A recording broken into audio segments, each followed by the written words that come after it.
Thank you, ACPL, for inviting me. It's a real honor, and I hope you guys will enjoy the presentation tonight, and I appreciate you allowing me to share. So let me get started here. First, I think I just want to start by saying that my story is a little less uncommon now than it was 8 years ago when my journey began with this unexpected discovery. And that's mainly due to DNA, as you all are probably familiar with having a test or at least knowing somebody who's taken ancestry tests from various companies. And so it's been a very much a learning curve. And I've been able to kind of educate our family about the ins and outs of this and how to discern different things that happen. So let's get started. I am from Ashland, Ohio. And I'm a graphic designer by trade. I work for Spire in Ashland, which is a strategy first marketing company. And I belong to the Ohio Genealogical Society as well as our Ashland County chapter. I've been doing genealogy since I was about 12 with my grandfather, really interested always in hearing family stories and whatnot. And as you can see from our picture, I like to drag my husband to any kind of dress up party for different eras of history as possible. And he also is fascinated by history. He's actually a historical theology professor at Ashland Theological Seminary here in town. And we have two teenagers now, which is very weird to say, Miles and Clementine.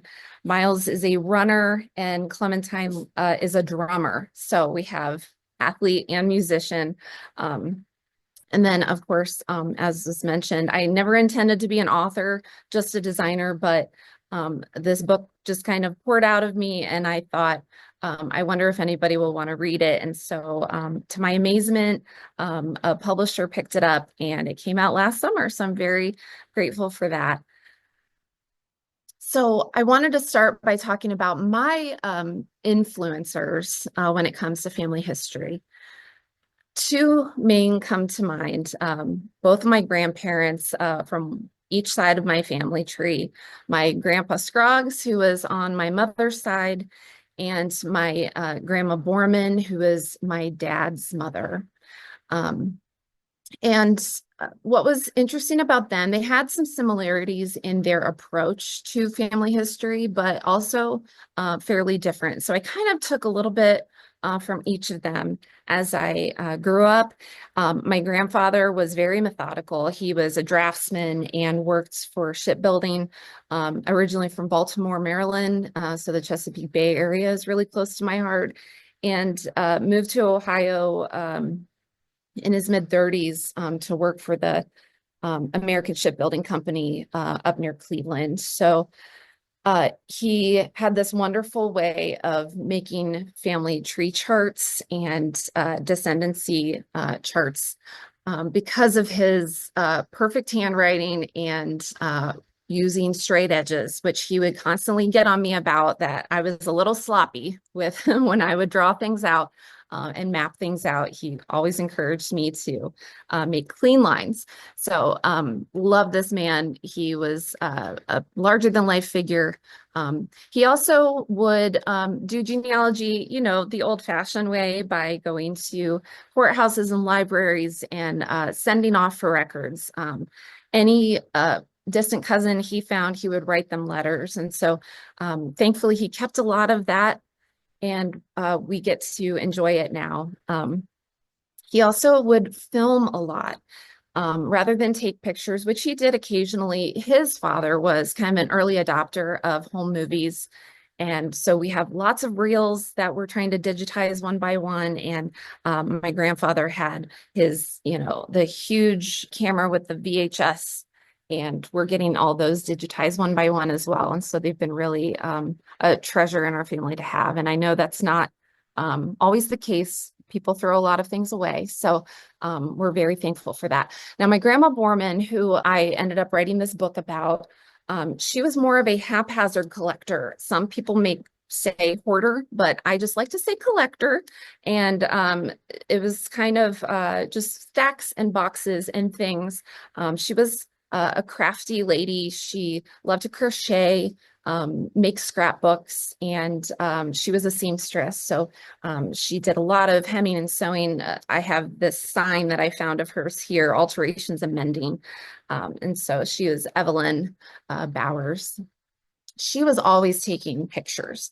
And so the camera was her thing, as opposed to my grandpa who used his video camera. So that's kind of where I'm coming from in my history of loving family history. So you can get a sense of that.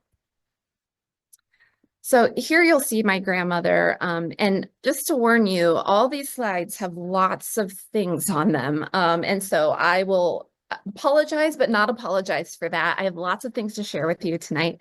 And it's a lot of colorful things. Hopefully, it's not as cluttered as maybe my grandma's basement, but I can't make any promises.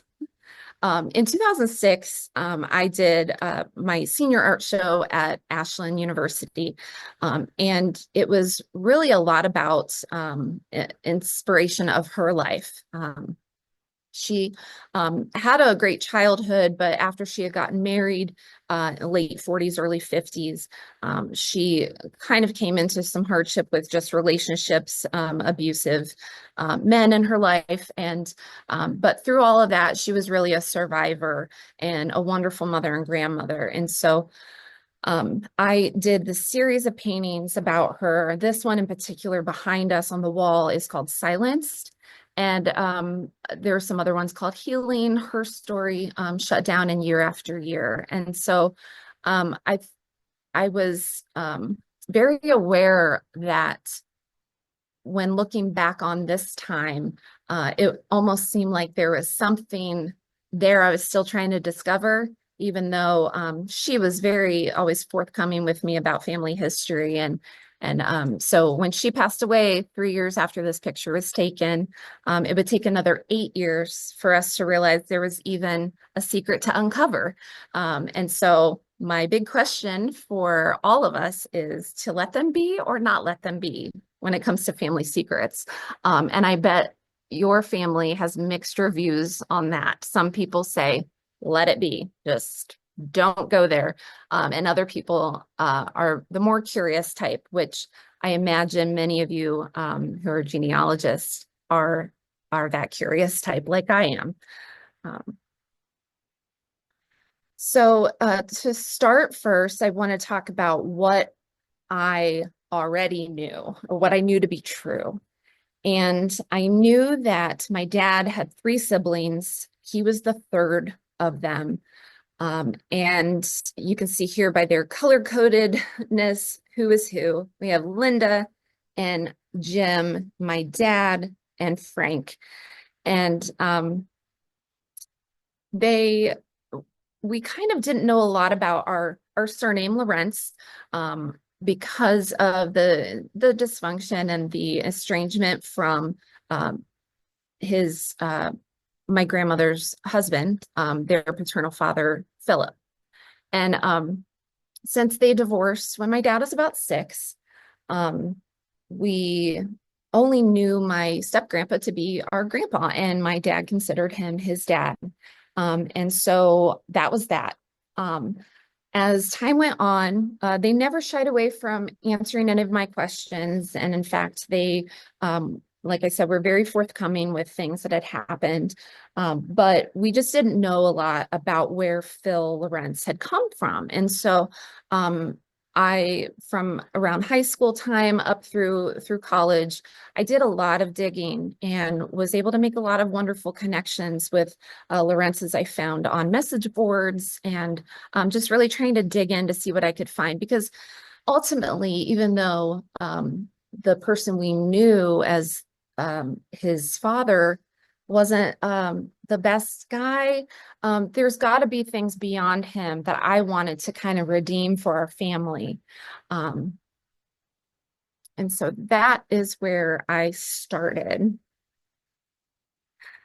So what I'm going to go through a little bit is the three areas that kind of all came together in order to help this theory that started to appear that maybe Phil was not my dad's real father.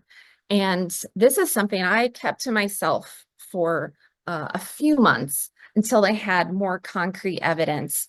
And so the things I'll be talking about are the DNA analysis, um, memory, people's memories, or even some kind of generational memory, maybe internal memory that even our DNA might hold. I know there's a study of epigenetics happening that's fairly new. I'm not claiming to know a lot about that, but from what I have read is very interesting, and just kind of weighing the nature versus nurture and how both really shape who we are and who we become. And then thirdly, the physical items, which we have plenty of from my grandmother. So DNA. My dad first took a test that I got him for Father's Day in 2015. And it pains me to say that was a decade ago now. It doesn't seem like that long ago, but it sure was. So we thought it could help our Lawrentz brick wall. He was excited to take the test, and we were patiently waiting to see what it came back with. And so we went through Ancestry DNA, and at the time, there were many people that had taken it, but not the thousands and thousands of people who have taken it now. So the pool of matches was a lot less. I wasn't quite sure what I was looking at when I first saw it, but all I knew was that it came back with a very high amount of Scandinavian ethnicity. And this surprised us, but we weren't sure where Phil and his family had come from. So I was really just getting that as new information that I could take to further research at some point. The one thing that did interest me a little bit, and it took me about a year and a half to really follow up on it, was this very high match. She had a handle, but her name is Jen. And it was so close that Ancestry here said maybe first to second cousins. Well, some of you will know that just because it says that doesn't necessarily mean that is the exact relationship. You have to do a little digging on your own. And so I didn't know that at the time. So I'm assuming, okay, the Lawrentzes are a little estranged from our family. I'm sure it's some second cousin, and I'll just talk to her. So we began talking and asking questions. She shared her tree with me. I shared mine with her, and we didn't recognize anybody's names. And so that was a little puzzling, but we were young moms. She's about 2 years older than me, and we both had little ones. And so we just kind of moved on with life and checked in every once in a while. So I decided that it might be a good idea to have my dad's two brothers. His older sister had passed away a number of years ago, but his two brothers were still living and interested in also taking the DNA test. And I thought maybe this will help shed some light on that big amount of Scandinavian that we got. And so they did. We were then waiting for those to appear. Now, Jen came back to me and said, my aunt and my cousin, my aunt's son, also just took the test. So do you see their names on your dad's match list as well? And I said, yep, I sure do. And so it dawned on me that the people that I had talked to that were from the Lawrentz lineage, I didn't know if they had taken DNA tests or not. And so I asked the one that I had mainly been talking with, super great guy, helped me a lot on kind of at least getting the Lawrentzes back to West Virginia, when it used to be Virginia still in that western portion. And we had kind of stopped there with a cabin in the middle of West Virginia. And so I asked him, had you taken the DNA test? Because as you know, sometimes Ancestry will say, Either they aren't a match or they just haven't taken it. And so I assumed he just didn't take it yet. That's okay. Um, so when I got back his answer, he had said, actually, no, I have not taken the test. I'm sorry, that's not true. That's what I wanted him to say. What he did say was, I have taken the test and your dad is not a match with me.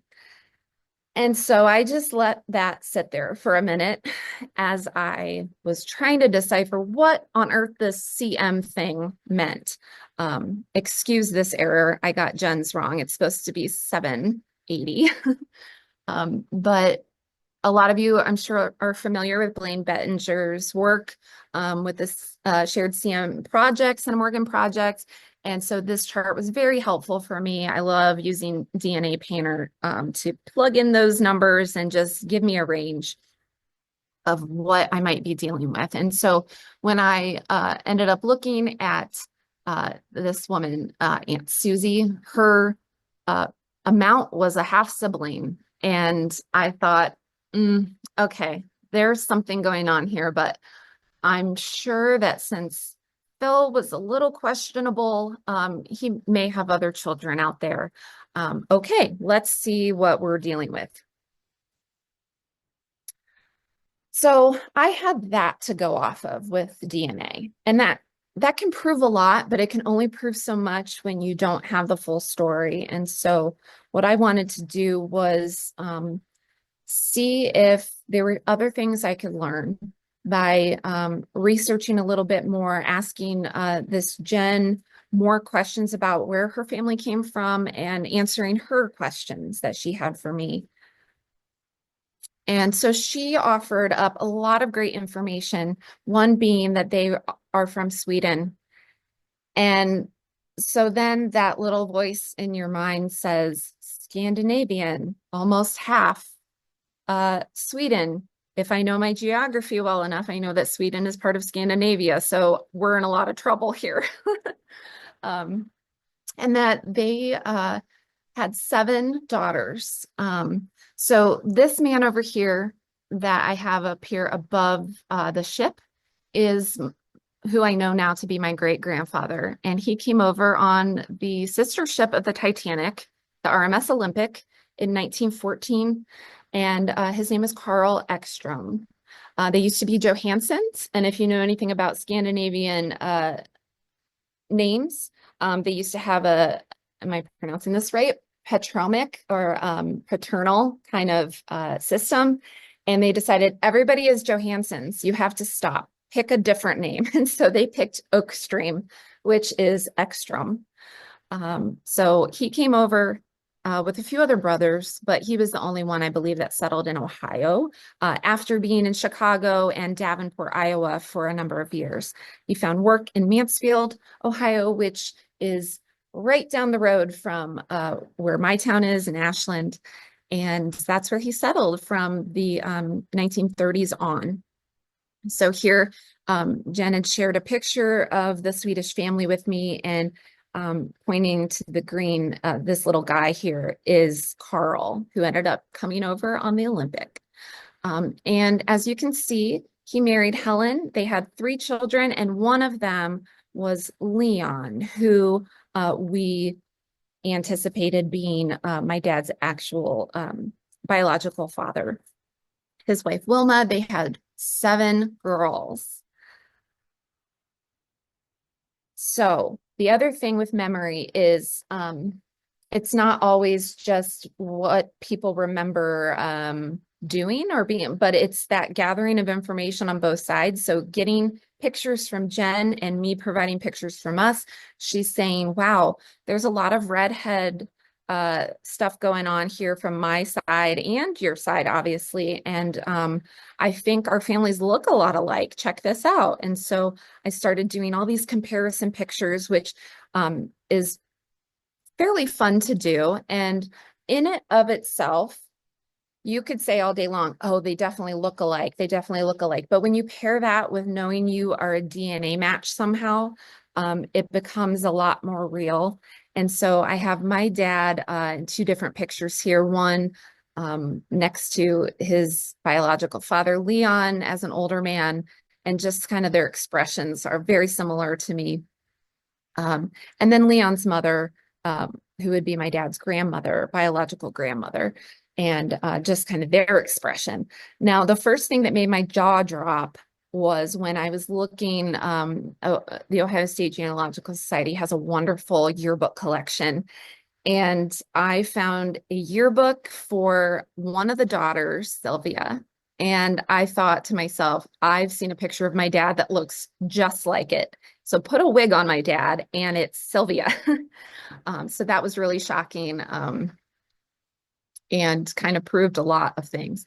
So here's a couple of pictures of myself that I thought similar smiles. And I have two sisters of my own. I sometimes wonder now if my parents would have had continued having children, would they have had 7 sisters too? But if I ever had a brother, I would think he'd probably look a lot like my new half cousin Josh.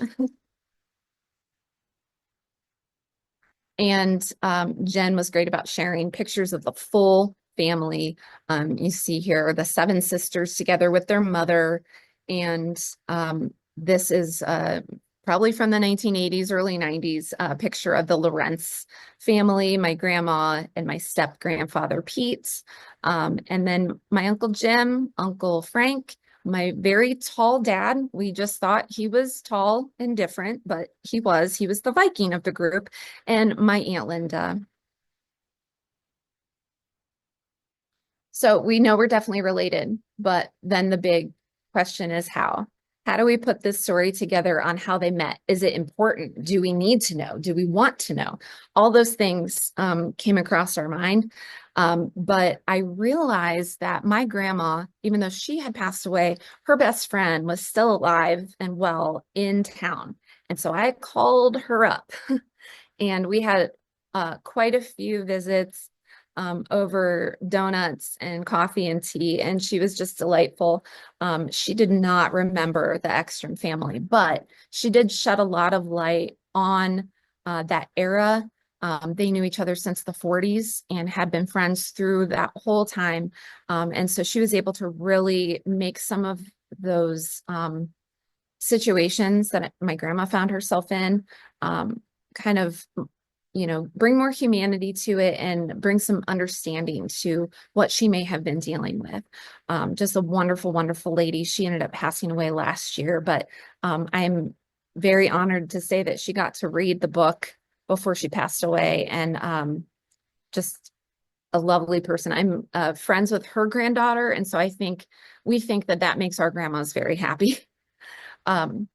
So the catalyst to the memory portion of this came when Jen messaged me and says that her older aunt, who's also named Linda, popular name in the 50s, says, I remember the Lawrentz family.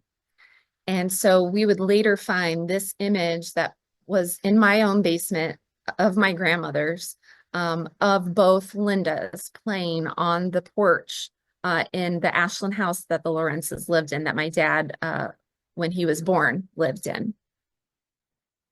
And they're playing the game Sorry. We thought that was really funny. Like, sorry, this is all happening.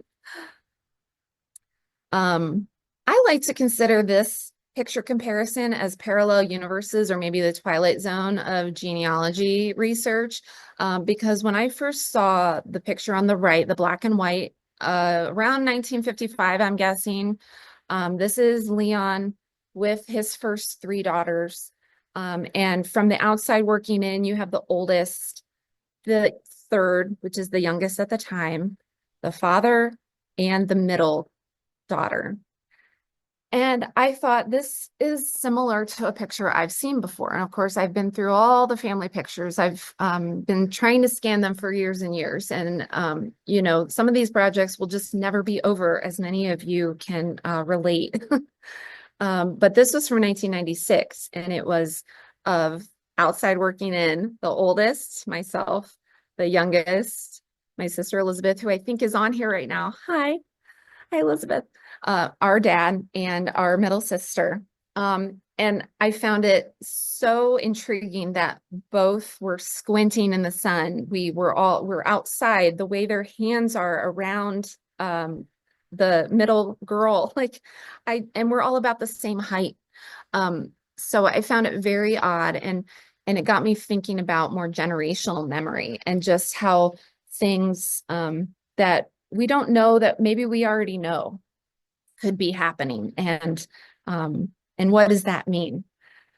Also, something to note is that Leon was a salesman. He did various sales jobs, but one of them was a siding job, a siding salesman position. And my dad had worked in the agricultural industry for a long time and become a bag salesman.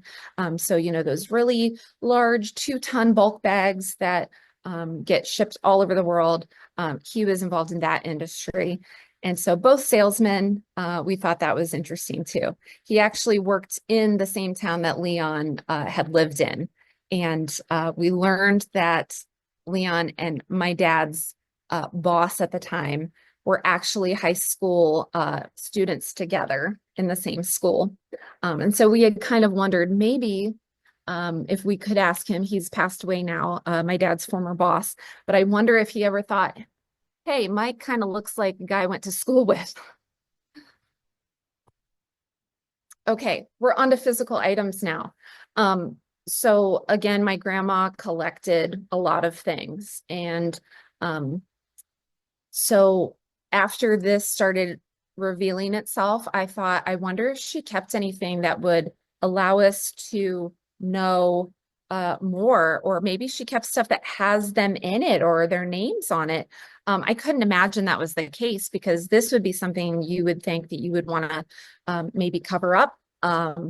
It was the 50s and 60s, and there was a certain image you needed to promote of you and your family. And so this was probably not something that she wanted out there. However, I decided to bring many totes up. My husband was like, what is happening here? There's the living room is a disaster. But methodically, I took everything out. And one day, actually, a neighbor had come over and said, oh, what are you doing? And I said, do you want to help? I'm looking for these names. And here's a stack of postcards. So the very first things we found, my grandma kept postcards, scrapbooks, film negatives, photos, journals. Don't ask me how they didn't get thrown away. They moved around like 14, 15 times, and it spanned 60 years. And this stuff still existed. And I am not naive to think that this is a very uncommon type of thing, and a genealogist's treasure trove. So very, very thankful. But we found these postcards, and sure enough, they had the name Ekstrom on them. Even ones that he had passed out as a general contractor, and ones from their daughters. This one at the bottom was very curious to me because it was in different handwriting. And so, like, analyzing stuff that you have, it's so important, right, to look at all these details of who's it from, where is it going, did it get a stamp on it, did it go anywhere, and the handwriting, does it match? Also, curiously, this is all scribbled out. And so I obviously wanted to know exactly what it said.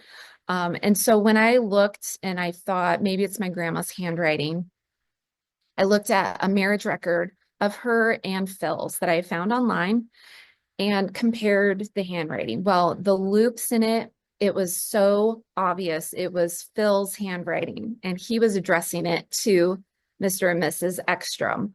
And when I held the postcard up to the light, it actually said, howdy, thanks Leon for taking Evie, my grandmother, to the airport. And that opened up a whole other side of my imagination. What on earth? Why did he take her to the airport? Why is her husband thanking him for doing this? When was this? I didn't have a postmark, so I couldn't tell if it was before or after my dad was born. So it really kind of threw me for a loop. Other things that she had kept just in plain sight that we would have never known directly connected with us were the scrapbooks. She would cut out things about one of the daughters here. and when she was getting married, or in school. All the negatives she collected. One perk of being a graphic designer is that I have a light table and Adobe Photoshop on my computer.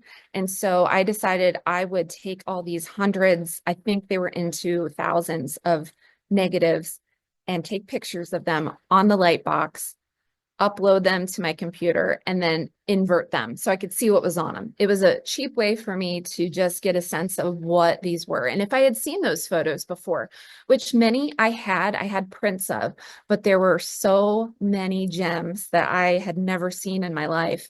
But they were here on that negative, and I'm so glad nobody threw them away. I had even thought about throwing them away at one point. But so if you have negatives in your basement, don't throw them out, take care of them, look at and see what is on them. But this one, with them at the picnic table, I realized when I had zoomed in, and I confirmed this with my cousin Jen, that it was both families together at a park eating.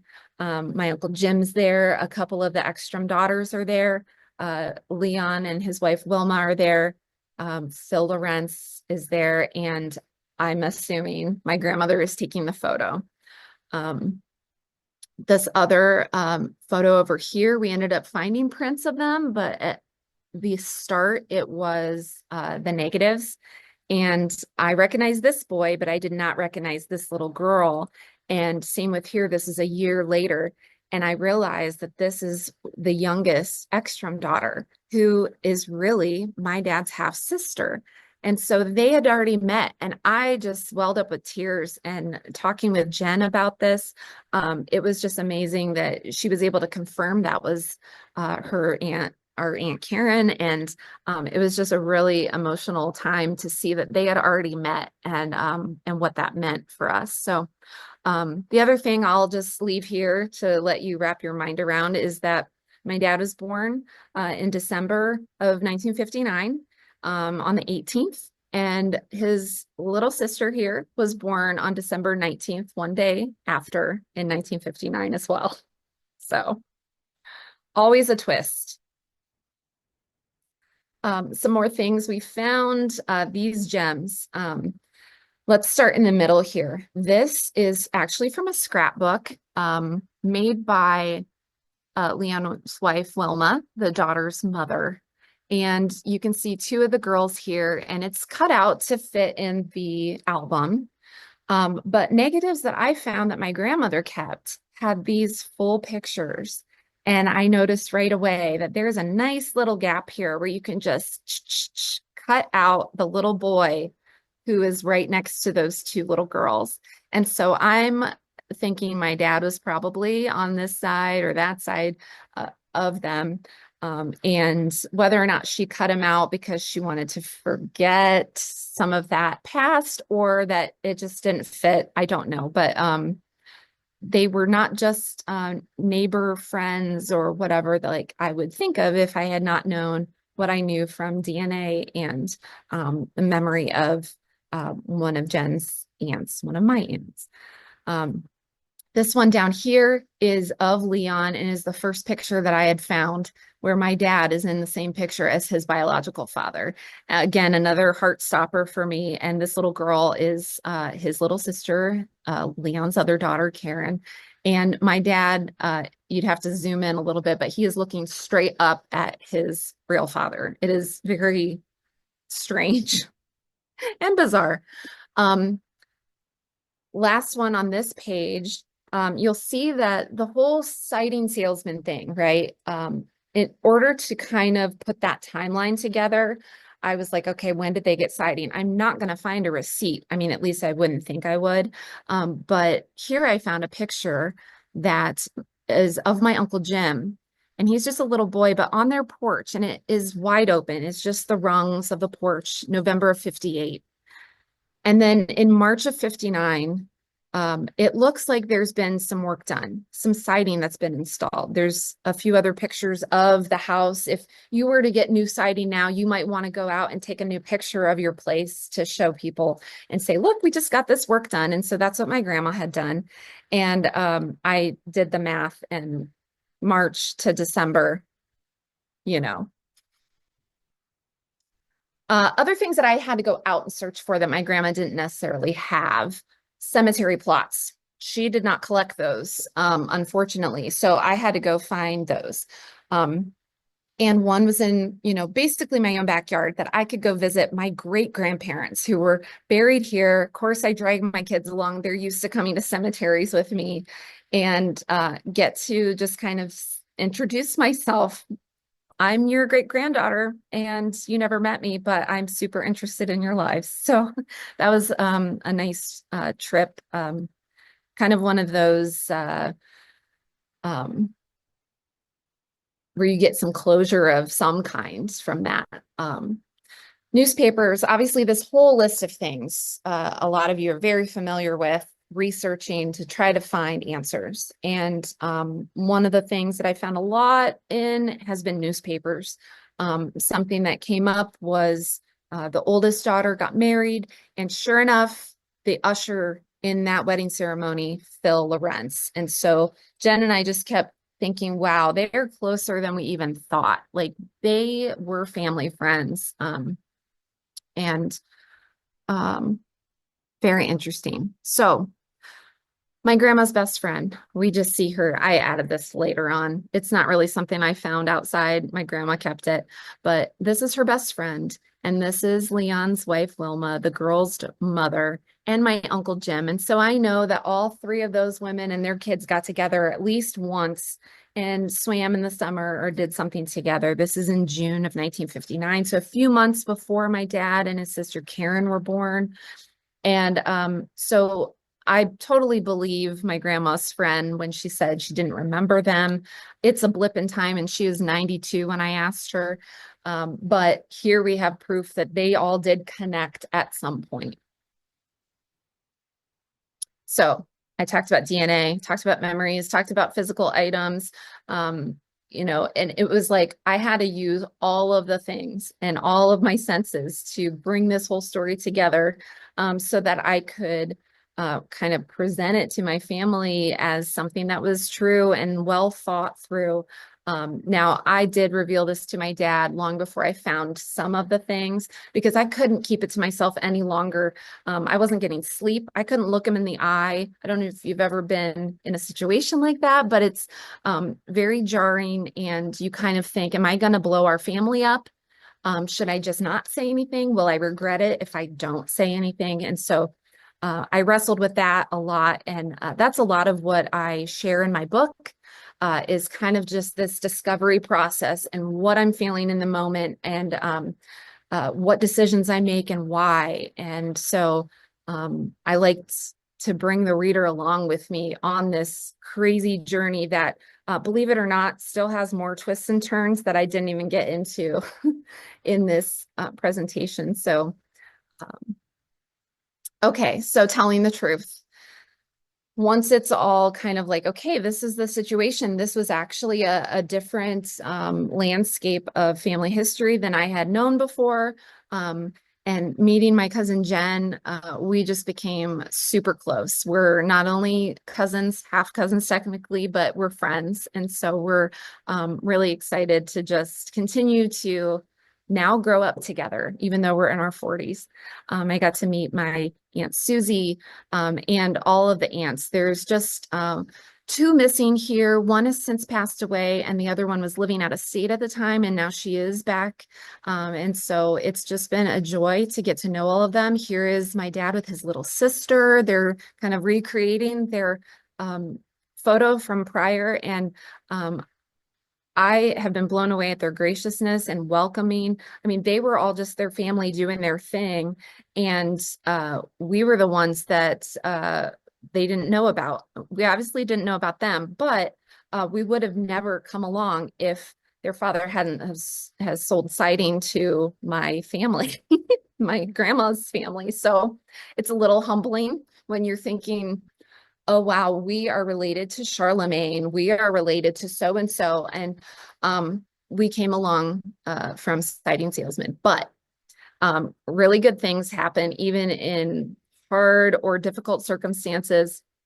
And so the good thing that came out of this was that we were able to share all this new truth and shed light on this and kind of everybody's feelings about it and think about what took place and how amazingly we're mostly all well adjusted. They're all fairly well adjusted, even though they both had very difficult childhoods, my dad and his new siblings and the siblings he grew up with.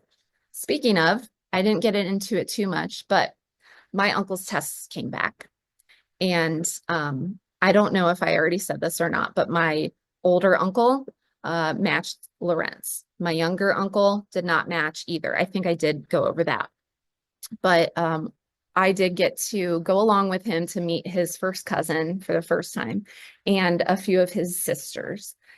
And it was very, very sweet. They were wonderful people as well. And they were able to provide us with pictures.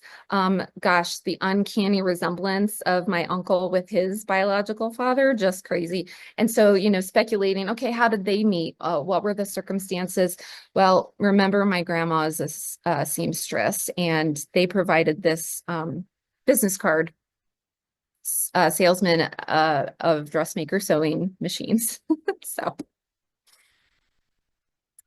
redeeming the past. So I kind of talked about a little bit.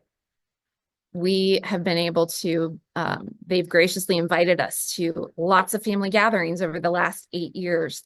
And we try to take them up on it anytime they invite us. I have a really big family now, a really big Swedish family, and that I never had before.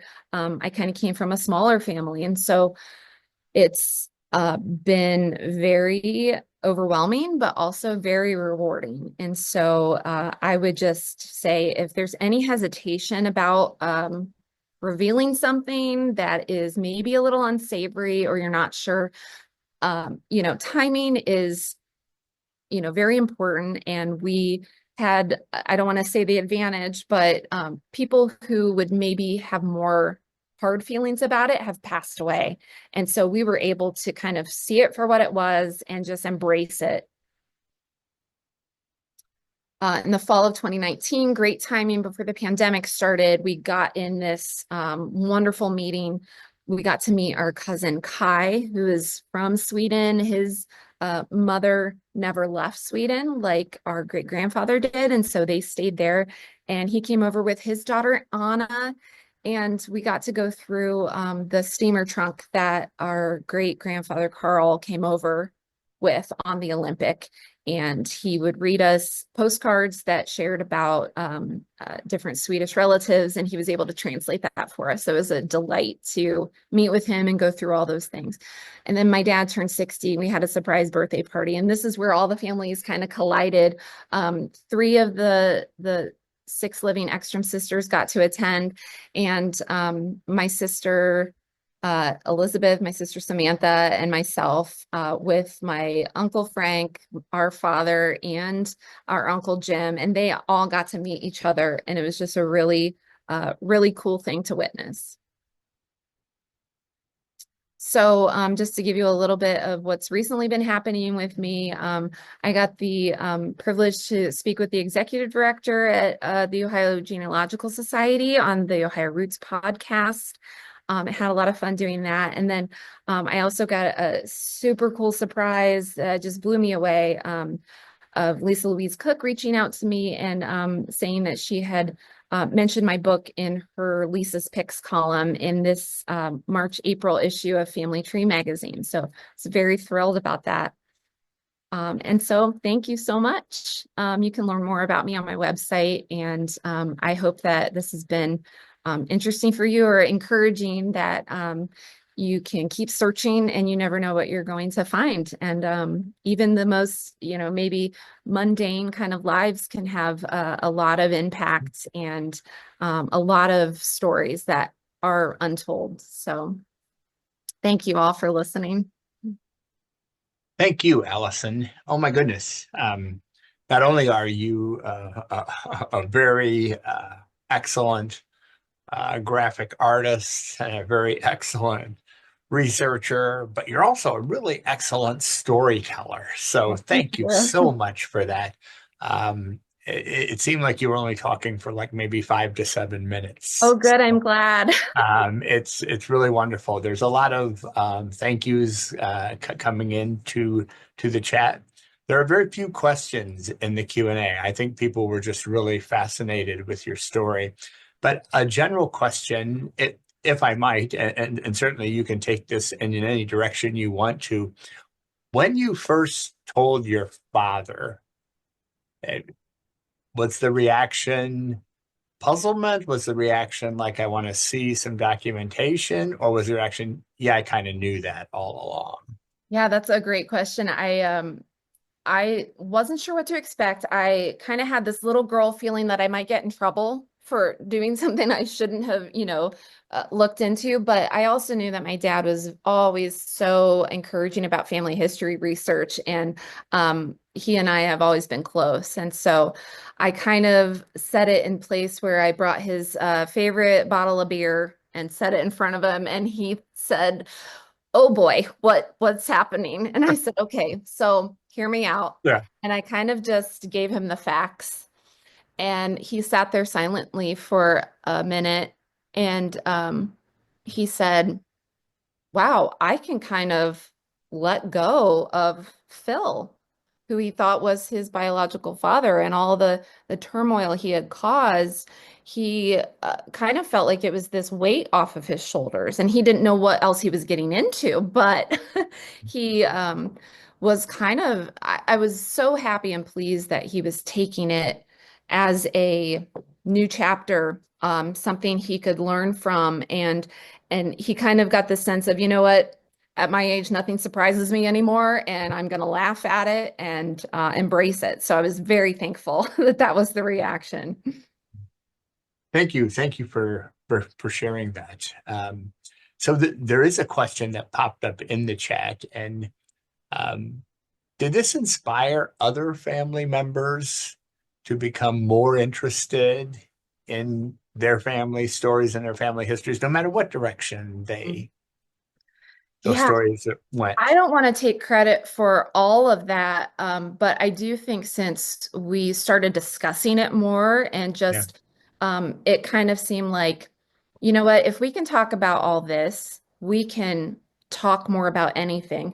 And so it got people more curious. I think a few family members decided to continue to either research or take tests, and lo and behold, they were finding more things, maybe on their other side of their, the different branches of their family that they hadn't known before. And so it was kind of this domino effect of, that got me curious. I want to know. yeah. Well, thank you so much, Allison. Truly.